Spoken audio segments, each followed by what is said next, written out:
नमस्कार दोस्तों, सबसे पहले स्वागत है आप सभी को आपके अपने यूट्यूब चैनल पे। दोस्तों, इस वीडियो में बात करेंगे बिहार बोर्ड कक्षा 10वीं के स्टूडेंटों के लिए इतिहास, जो एनसीईआरटी इतिहास है, उनसे 50 इंपॉर्टेंट ऑब्जेक्टिव क्वेश्चन के ऊपर बात करेंगे। और जितने भी ऑब्जेक्टिव क्वेश्चन मैं आप लोगों को बताऊंगा वो सभी के सभी एनसीईआरटी बुक से लिया गया है और इस बार के एग्जाम्स के लिए बहुत ही लाभदायक साबित होने वाला क्वेश्चन इस वीडियो में बताने वाला हूं। तो आपको इस वीडियो को शुरू से अंत तक देखना है और जितने भी क्वेश्चन मैं आप लोगों को बताऊंगा उसका क्वेश्चन और आंसर नोट डाउन करते जाना है। और इसी प्रकार से मैं सभी सब्जेक्ट का इंपॉर्टेंट ऑब्जेक्टिव और सब्जेक्टिव अपलोड करते रहता हूं। तो आप इस चैनल को सब्सक्राइब कर लीजिए, ऑल नोटिफिकेशन को ऑन कर दीजिए, ताकि जब भी मैं कोई वीडियो अपलोड करूंगा तुरंत आप तक नोटिफिकेशन पहुंच जाएगा। तो चलिए बिना समय गंवाते हुए आपके जो 50 इंपॉर्टेंट ऑब्जेक्टिव क्वेश्चन है जो चैप्टर वाइज दिया गया है उसे मैं आप लोगों को बता दूं। तो देखिए दोस्तों, ये जो क्वेश्चन आंसर प्रोवाइड कराया जा रहा है वो स्मार्ट स्टडी पॉइंट जो कोचिंग संस्थान है वो पश्चिम चौक जो अंधरठाड़ी के निकट है, तो वहां से आपको प्रोवाइड कराया जा रहा है। तो आपको भ्रम में नहीं रहना है, यही क्वेश्चन, इसी प्रकार के क्वेश्चन आपको बोर्ड में पूछे जाएंगे। तो आप इसे शुरू से अंत तक जरूर देखिएगा और अपने दोस्तों तक भी इसे शेयर करते चलिएगा। तो सबसे पहला क्वेश्चन जो इतिहास के पहले चैप्टर है, यूरोप में राष्ट्रवाद, इससे कुछ इंपॉर्टेंट ऑब्जेक्टिव क्वेश्चन, जिसमें पहला क्वेश्चन है इटली एवं जर्मनी वर्तमान में किस महादेश के अंतर्गत आती हैं? तो इसका सही आंसर होगा यूरोप। दूसरा क्वेश्चन आप लोग देख सकते हैं कि फ्रांस में किस शासक वंश की पुनर्स्थापना वियना कांग्रेस द्वारा की गई थी? तो वो जो है बुर्बो वंश की पुनर्स्थापना वियना कांग्रेस द्वारा की गई थी। इसके बाद तीसरा नंबर क्वेश्चन है मेजनी का संबंध किस संगठन से था? तो मेजनी का संबंध जो है वो कार्बोनरी संगठन से था। इसके बाद अगला क्वेश्चन है इटली एवं जर्मनी के एकीकरण के विरुद्ध निम्न में कौन था? तो हम सभी को याद रहना चाहिए कि इटली एवं जर्मनी के एकीकरण के विरुद्ध जो था वो ऑस्ट्रेलिया था। क्या था? ऑस्ट्रेलिया। तो ऑस्ट्रेलिया इसका सही आंसर हो जाएगा। इसके बाद अगला क्वेश्चन है काउंट काबूर को विक्टर इमैनुअल ने किस पद पर नियुक्त किया? देखिए, काउंट काबूर को जो है विक्टर इमैनुअल ने प्रधानमंत्री के पद पर नियुक्त किया और ये क्वेश्चन बार बार पूछे जाते हैं। इसके बाद गैरीबाल्डी पेशे से क्या था? तो गैरीबाल्डी पेशे से एक नाविक था, जो कि नाविक यहाँ पे आप लोग ऑप्शन में देख रहे होंगे। इसके बाद सातवां क्वेश्चन है कि जर्मन राइन राज का निर्माण किसने किया था? देखिए, जर्मन राइन राज का जो निर्माण किया था वो नेपोलियन बोनापार्ट ने किया था। तो नेपोलियन बोनापार्ट आंसर होगा। ठीक है। इसके बाद है जाल बेरिन एक संस्था थी। तो देखिए, जाल बेरिन जो संस्था थी वो व्यापारियों की थी, तो व्यापारियों की। इसके बाद अगले क्वेश्चन के बारे में बात करते हैं। अगला क्वेश्चन आपके समक्ष रक्त एवं लौह की नीति का अवलंबन किसने किया था? तो ये क्वेश्चन इंपॉर्टेंट है और बहुत बार क्वेश्चन पूछ दिया गया है। तो रक्त एवं लौह की नीति का अवलंबन जो है वो बिस्मार्क ने किया था। तो इसके बाद जो है फ्रैंकफर्ट की संधि कब हुई थी? तो वो 1871 में फ्रैंकफर्ट की संधि हुई थी। इसके बाद अगला क्वेश्चन है यूरोप वासियों के लिए किस देश का साहित्य एवं ज्ञान विज्ञान प्रेरणा स्रोत रहा? तो यूरोप वासियों के लिए जो है यूनान देश का साहित्य एवं ज्ञान विज्ञान जो है वो प्रेरणा स्रोत रहा। तो ऑप्शन में जो यूनान रहेगा तो आप लोगों को वही टिक करना है। इसके बाद अगला क्वेश्चन है कि 1829 ईस्वी की एड्रियानोपोल की संधि किस देश के साथ हुई थी? तो वो तुर्की के साथ हुई थी। इसके बाद अगला क्वेश्चन है इटली यंग इटली तथा यंग यूरोप नामक संस्था की स्थापना किसने की? देखिए, यंग इटली और यंग यूरोप दो संस्था थी जो कि मेजनी के द्वारा किया गया था। मेजनी ने यंग इटली की स्थापना जो है वो 1831 ईस्वी में की थी और यंग यूरोप की स्थापना 1834 ईस्वी में की थी। इसके बाद है सेडोबा का युद्ध किन दो महादेशों के बीच या किन दो देशों के बीच हुआ था? तो सेडोबा का जो युद्ध था वो ऑस्ट्रेलिया और पर्सा के बीच हुआ था। इसके बाद जो है हंगरी की राजधानी कहाँ है? तो हंगरी की राजधानी बुडापेस्ट है। इसके बाद 16 नंबर क्वेश्चन है मेटरनिक का पतन कब हुआ? तो देखिए, मेटरनिक का पतन जो है वो 1848 ईस्वी में हुआ।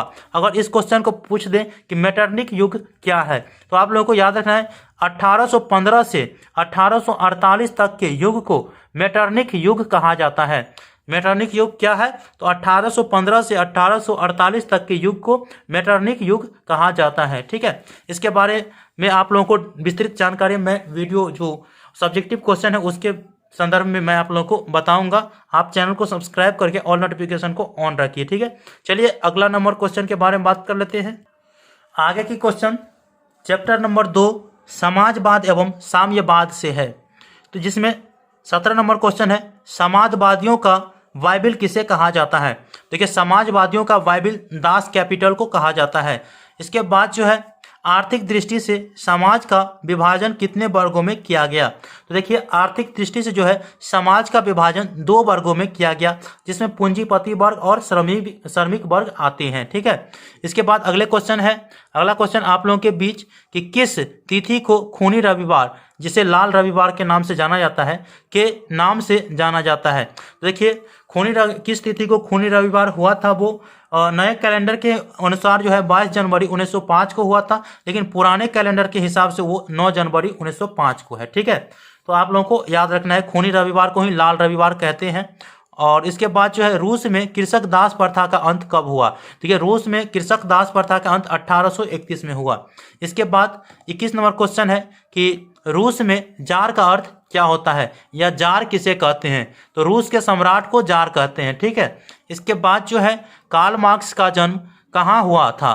तो ये कार्ल मार्क्स का जन्म जो है वो कब हुआ था वो भी पूछ सकता है। तो 5 मई 1818 को जर्मनी में हुआ था। ठीक है, इसके बाद अगला क्वेश्चन है कि समाजवादी शासन का पहला प्रयोग कहाँ हुआ।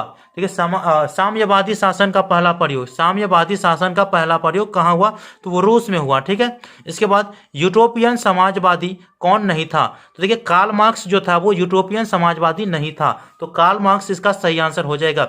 और ये क्वेश्चन 25 नंबर क्वेश्चन बहुत ही इंपॉर्टेंट क्वेश्चन कि वार एंड पीस किसकी रचना है, तो ये टॉल्स्टॉय की रचना है, तो टॉल्स्टॉय इसका सही आंसर हो जाएगा। दोस्तों इसके बाद अगला क्वेश्चन है बोल्शेविक क्रांति कब हुई। तो याद रखेंगे आमतौर पे आप लोगों को बोल्शेविक क्रांति ऐसे नवंबर 17 को दिया रहेगा। ठीक है, तो आप लोगों को याद रखना है कि बोल्शेविक क्रांति जो हुआ था वो 7 नवंबर 1917 का हुआ था। ये नए कैलेंडर के हिसाब से है। ठीक है, अगर पुराने कैलेंडर के हिसाब से अगर पूछा जाए तो वो 25 अक्टूबर 1917 को हुआ था। ठीक है, ये रूसी कैलेंडर के हिसाब से हुआ था। ठीक, इसके बाद लेनिन की मृत्यु कब हुई। तो लेनिन की मृत्यु जो है वो 1924 में हुई।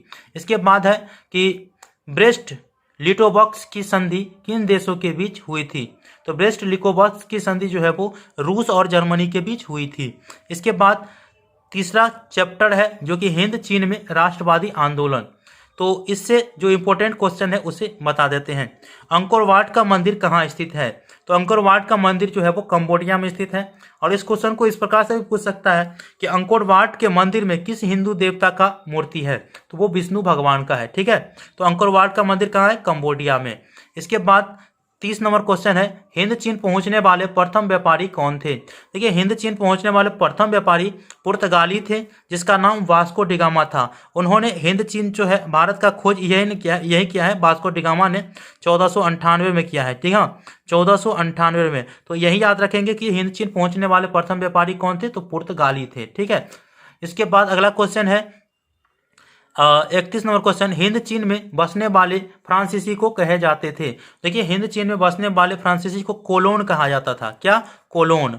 तो कोलोन आप लोग याद रखेंगे। इसके बाद 32 नंबर क्वेश्चन है कि नरोत्तम सिंहानुक कहाँ के शासक थे। तो नरोत्तम सिंहानुक जो है वो कंबोडिया के शासक थे। ठीक है, इसके बाद the history of the loss of Vietnam किसने लिखा। ये एक रचना है जो कि फान बोई चौ के द्वारा लिखा गया है।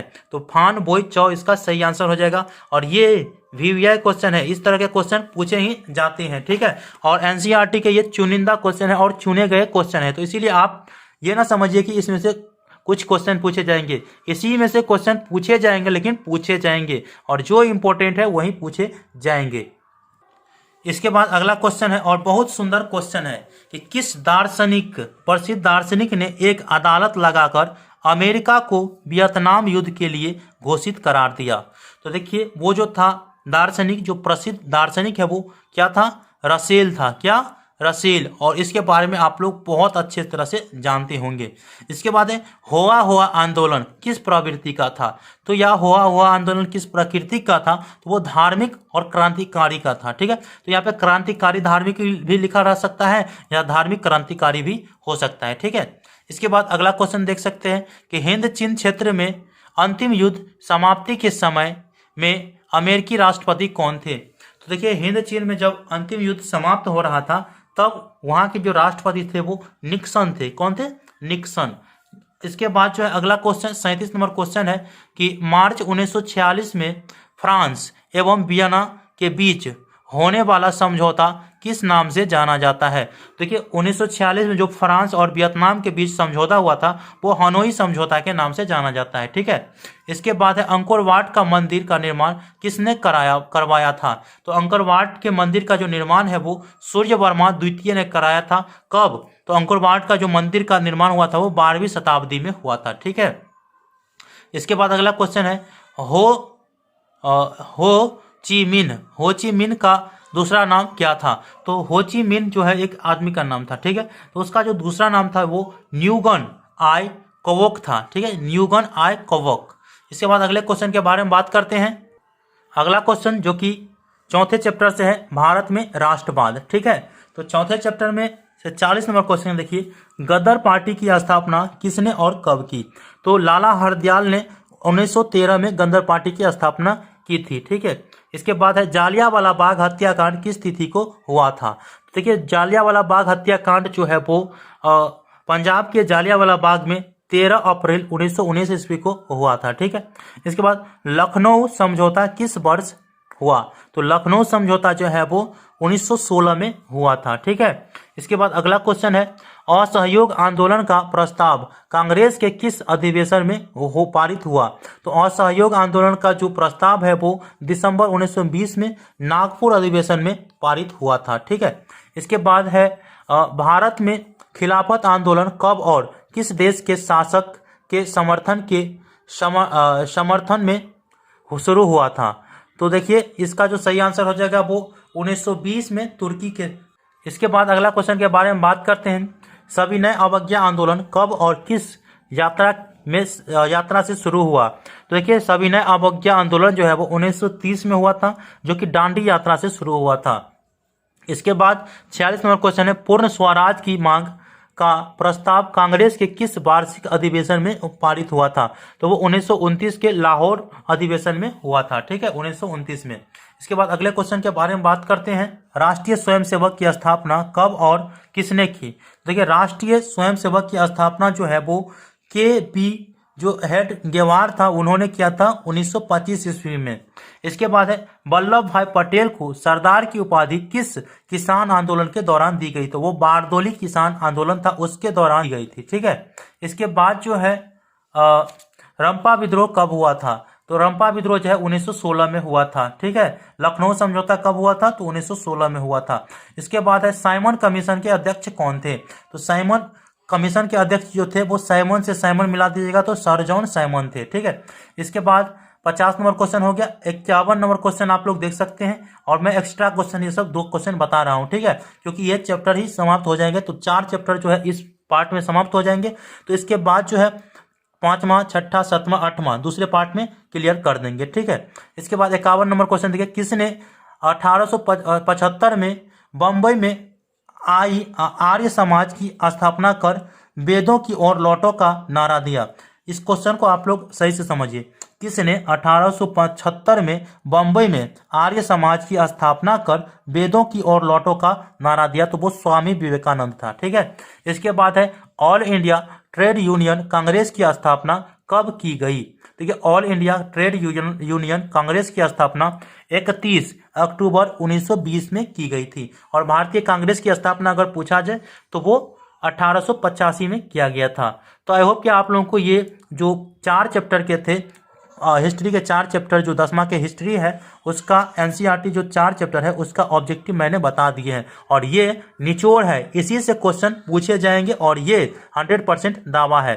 ठीक है, तो आप इस वीडियो को शुरू से अंत तक देखे हैं तो आप yes yes yes yes comment में कर दीजिए, ताकि हमें पता चल सके कि हमारे दोस्त, हमारे छात्र, हमारे भाई पूरा देखे हैं। तो आप इस चैनल को सब्सक्राइब कर और नोटिफिकेशन को ऑन कर लीजिएगा। अगले वीडियो में मिलते हैं। ठीक है।